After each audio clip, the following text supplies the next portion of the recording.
GP sung tuak nan changban an siama chu ta hei tun ma kan bial KGP leader ni to masaber lalzimia tenzola tangin kohima lozin lawa zanin kan changban siama te aron telvele theya alomom kan tilea chuan hei kan changban kha kamo changban khan honglok deu kan changban chung kha hei changban kan chuma phun khat chengza ania tongain minlo chan sak ve theu bok ula chuan hei hi enge kha boite hing kha hei kan pastor fanu au paber sa sangi ania hei kan leader Noela KGP leader zeneti hi treasure ania chuan hei pepe hi lian thon kan ti don tak taka pafel tu kan hi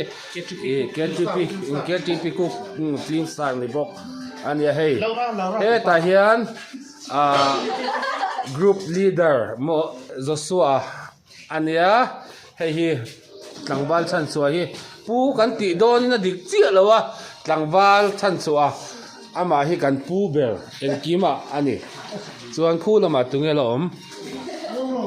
angan to lo he ta hi he lai he khomo tlangwal ti don adik chem ka helawa kapu lo hoite puthangkhum Bengaluru atanga ron kalwangwang ani boka he kan